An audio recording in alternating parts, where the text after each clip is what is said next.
सन्माननीय व्यासपीठावर विराजमान वसतिगृहाचे गृहपाल आणि येथे जमलेले महानुभाव व येथे जमलेल्या माझ्या विद्यार्थी मित्रांनो, आज आपण अशा एका महामानवाचा जन्मदिवस साजरा करत आहोत ज्यांनी केवळ एका समाजाचेच नव्हे तर संपूर्ण भारताचे भाग्य बदलले।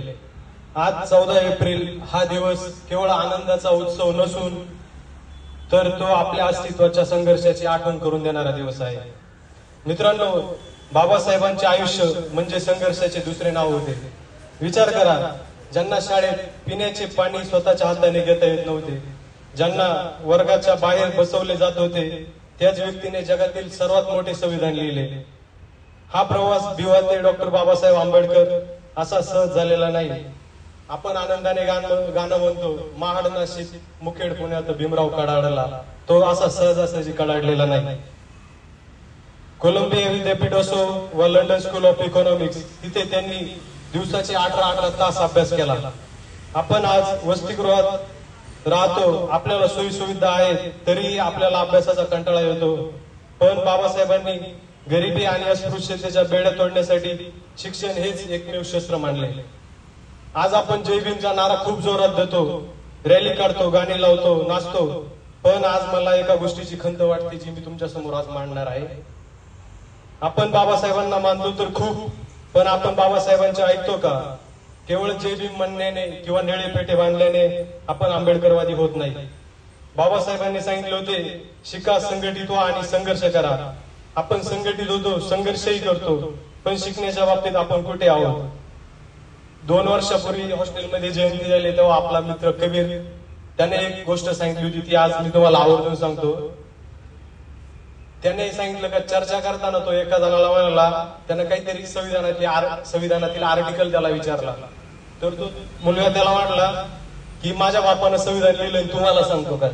ही खूप विचार करण्याजोगी गोष्ट आहे। ज्या बाबासाहेबांनी आपल्याला वाचण्यासाठी सांगितलं तिथे आपण कट्टरतावाद निर्माण करत आहोत, ही खूप वाखाणण्याजोगी गोष्ट आहे।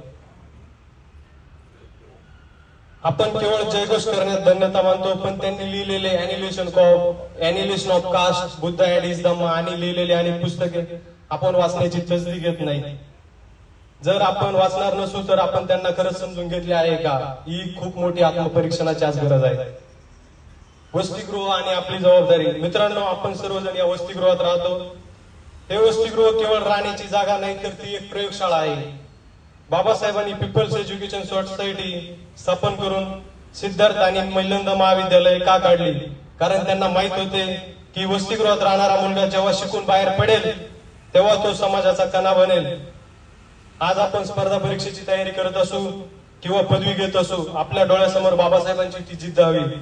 आपण इथे फक्त पदवी घेण्यासाठी आलेलो नाही तर वैचारिक दृष्ट्या स्वतःला समृद्ध करण्यासाठी आलो आहोत। बाबासाहेब म्हणायचे, ग्रंथालयातला वेळ हा तुमच्या आयुष्यातील सर्वात मोठी गुंतवणूक आहे। शेवटी इतकेच म्हणेन, महापुरुषांना देव बनवू नका, देवाऱ्यात बसवू नका।